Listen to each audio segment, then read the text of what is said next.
Good morning students, I am Sujata, your bio teacher. Let's continue our chapter number 8, Human Health and Disease. जैसे कि बच्चों हमने अपने previous video में health के बारे में, डिजीज के बारे में, disease causing organisms, name of the disease, causal organism, symptoms और क्या इफेक्ट्स हैं उनके बारे में पढ़ा था। तो हमने पढ़ा था पैथोजन, है ना। पैथोजन के बारे में हमने पढ़ा था। पैथोजन क्या है? The micro organisms which are responsible for disease, जैसे हमारे बैक्टीरिया, वायरस, प्रोटोजोआ, ये सारे, है ना। तो अब हम इसमें जो मलेरिया है उसका जो प्रोटोजोआ उसको रिस्पॉन्सिबल है मलेरिया के लिए, प्लाज्मोडियम मलेरिया, उसकी लाइफ साइकिल के बारे में पढ़ेंगे। क्लियर है? अब बच्चों एक बात और कि पैथोजेंस और वेक्टर्स में क्या डिफरेंस है। तो पैथोजन क्या होते हैं? माइक्रो ऑर्गेनिजम्स जैसे बैक्टीरिया, वायरस, ये which are responsible for disease. और वेक्टर्स क्या होते हैं? जो इस पैथोजेंस को एक ह्यूमन से दूसरे ह्यूमन तक या एक जगह से दूसरी जगह तक ले जाते हैं। क्लियर? तो अब हम इसके जो प्लाज्मोडियम है इसकी लाइफ साइकिल को पढ़ेंगे। तो जो प्लाज्मोडियम है इसको अपनी लाइफ साइकिल के लिए दो होस्ट की जरूरत पड़ती है, एक तो ह्यूमन और दूसरा क्या है? Female Anopheles mosquito. ये जो वेक्टर है फीमेल एनाफिलिस मॉस्किटो क्या है? वेक्टर है पैथोजन के लिए, प्लाज्मोडियम के लिए। ठीक है। अब होता क्या है कि जो ये फीमेल एनाफिलिस है जब ये एक पर्सन को काटती है, बाइट करती है, तो उसका सलाइवा उसके अंदर चला जाता है। अब जब वो सलाइवा उसके अंदर जाता है तो सलाइवा के साथ क्या जाते हैं? प्रोटोजोआ उस पर्सन की बॉडी में एंटर कर जाता है।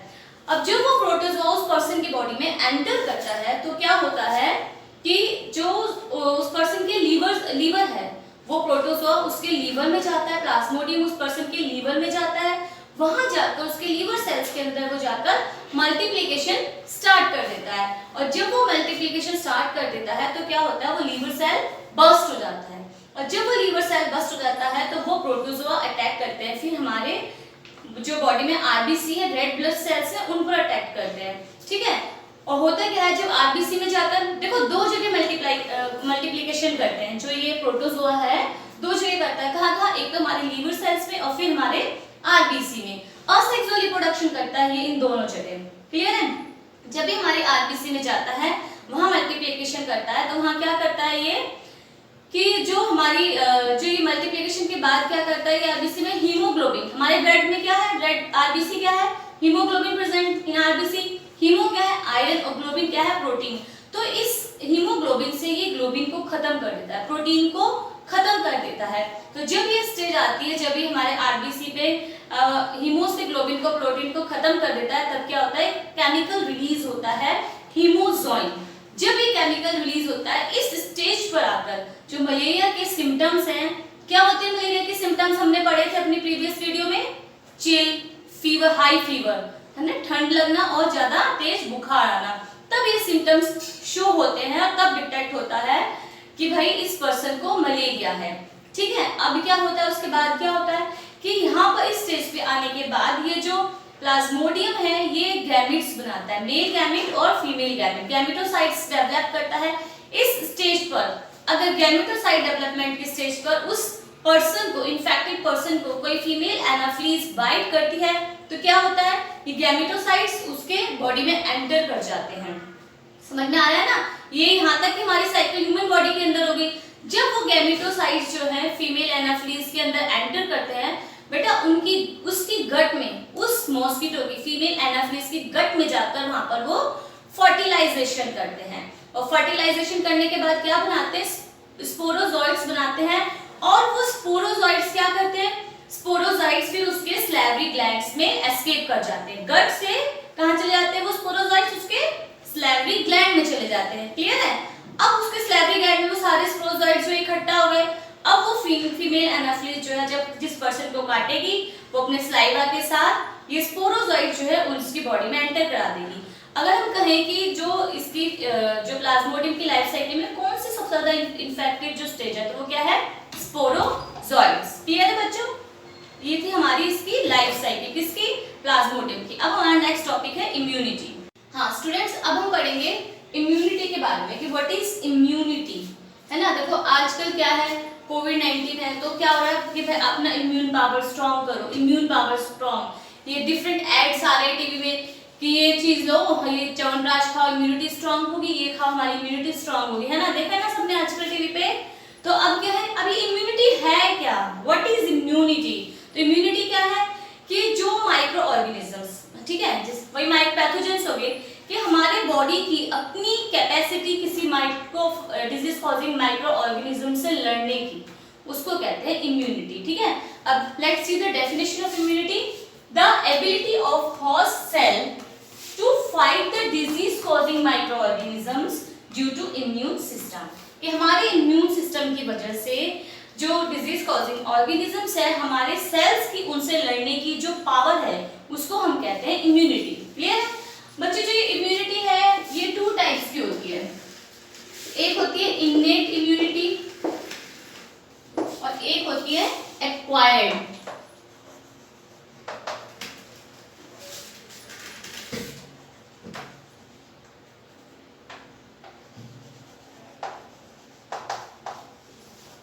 ठीक है, क्या होता है, एक होती है हमारी इन्नेट इम्यूनिटी और एक सेकंड टाइप है इसका एक्वायर्ड इम्यूनिटी।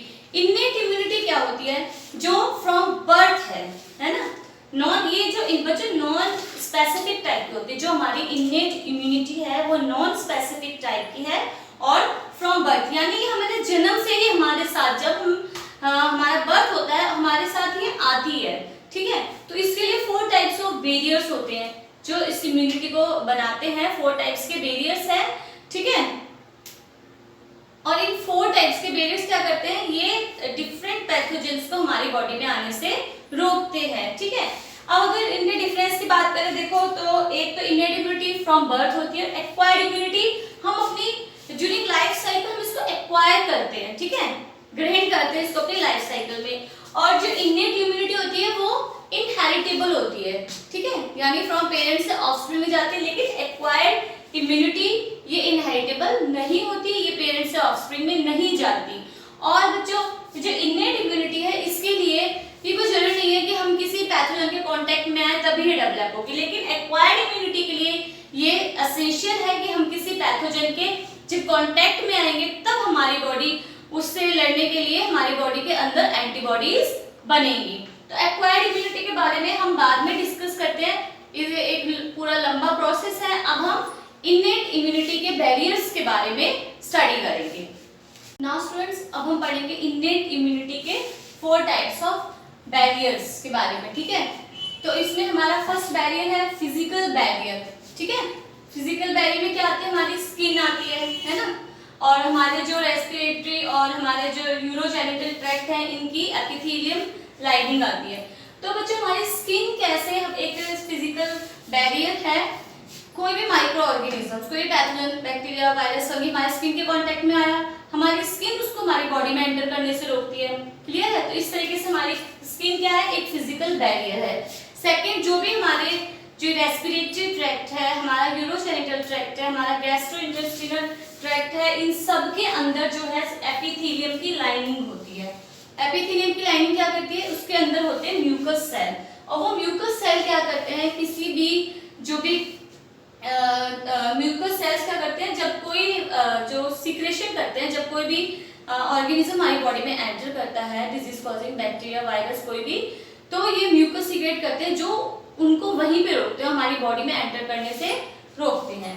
सेकेंड है हमारा फिजियोलॉजिकल बैरियर। तो बच्चे फिजियोलॉजिकल बैरियर क्या होते हैं कि जो भी हमारी बॉडी में सिस्टम, हमारा डाइजेस्टिव सिस्टम, हमारा रेस्पिरेटरी सिस्टम, उनसे जो भी सीक्रेशन रिलीज हो रहा है, तो वो उसको उन बैरियर्स को हम कहेंगे फिजियोलॉजिकल बैरियर। जैसे एसिड इन स्टमक है, ठीक है, ठीक है, तो एसिड इन स्टमक है, तो स्टमक में क्या है, हमारे एसिड है, हमने पढ़ा हुआ है, HCl is present in our stomach which kills the bacteria which come with our food, okay। तो अब ये कहेंगे कि भाई इसका, हाँ बच्चों ये बात ध्यान रखना, जो ये एसिड है कई बार क्वेश्चन आ जाता है, इसका pH लेवल होता है 1.8। अब ये कहेंगे कि भाई जो ये एसिड है अगर हमारी स्किन पे पड़ता है तो ये हमारी स्किन को जला देता है, बट ये हमारे स्टमक पे प्रेजेंट है। कैसे प्रेजेंट है ये हमारे स्टमक में, तो कैसे है, जो हमारे स्टमक की लाइनिंग है वो म्यूकस की बनी हुई है, और वो म्यूकस है वो एज अ जो बैरियर काम करता है हमारे जो HCl है उसके और स्टमक के भी, जो एसिड हमारे स्टमक लाइनिंग के कांटेक्ट में आ ही नहीं पाता। ठीक है, अब हमारे आंसू, टीयर्स, कहते हैं कि भाई जैसे आंखें रो ली तो आंखें साफ होगी, ऐसा नहीं है। उसका मतलब ये होता है कि जो हमारे टीयर्स हैं ये भी एक तरीके के जो है एंटी बैक्टीरियल है। तो जो भी कोई बैक्टीरिया हमारी उसमें एंटर कर गया आईज में, आंसू के थ्रू कोई भी चीज हमारी आंखों में जाती है, एकदम आंखों से पानी आता है ना, तो क्या होता है उस पानी के साथ, उन आंसू के टीयर्स के साथ वो चीज बाहर आ जाती है। हमारा सलाइवा है, कई बार क्या हुआ हम लोगों ने कुछ कंडीशंस ऐसी होती है, बाहर है या कुछ है कि बिना हैंड वॉश करे हमने खाना खा लिया और हमारे हाथ गंदे थे, तो क्या होता है कि कुछ माइक्रो ऑर्गेनिजम्स उन गंदे हाथों की वजह से हमारे खाने के साथ हमारे अंदर एंटर कर गए, तो हमारा सलाइवा उनको कुछ माइक्रो ऑर्गेनिजम्स को हमारा सलाइवा हमारे माउथ में ही किल कर देता है। तो ये हो गए हमारे फिजियोलॉजिकल बैरियर। अब है हमारा सेल्यूलर बैरियर। सेल्यूलर बैरियर में मोस्टली WBC आते हैं, व्हाइट ब्लड सेल्स। जो ये व्हाइट ब्लड सेल्स है ये क्या है, हमारे बॉडी की आर्मी है। जैसे हमारी जो कंट्री है उसकी आर्मी क्या है, जैसे एयरफोर्स हो गई है ना, इससे हो गई कि हमको ये डिफेंस करें, तो ऐसे हमारे बॉडी की आर्मी क्या है, WBC, जो हमारे बॉडी को, हमारे डिफरेंट माइक्रो ऑर्गेनिजम्स को जब भी वो हमारे बॉडी में एंटर करते हैं, डिजीज कॉजिंग माइक्रोब्स, उनको किल करती है। इसे ल्यूकोसाइट्स बोलते हैं हम WBC को, न्यूट्रोफिल्स और मोनोसाइट्स, ये सारे उसी के टाइप्स हैं। अब बच्चों हमारा जो लास्ट और फोर्थ बैरियर है वो है साइटोकाइन बैरियर। साइटोकाइन बैरियर में क्या होता है, देखो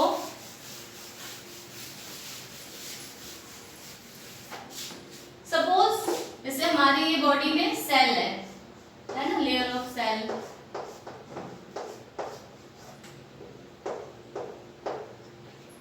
अब इस सेल पे किसी वायरस ने अटैक करा, ठीक है, इस सेल पे किसी वायरस ने अटैक करा तो क्या होगा बच्चों कि ये सेल खुद तो खत्म हो जाएगा, है ना, लेकिन अपने साथियों को ये सेव कर जाएगा। कैसे करके जाएगा ये सेव, जब भी कोई वायरस इस सेल पर अटैक करा, इसने एक प्रोटीन रिलीज करा जिसको कहते हैं इंटरफेरॉन, यानी इंटरफ्रेंडली, फेरॉन मींस फ्रेंडली, ठीक है। तो इसने जब ये प्रोटीन रिलीज करा, इसने इन सेल्स के चारों तरफ एक कोड बना दिया जिसकी वजह से वायरस इन सेल्स पर अटैक नहीं कर सकता।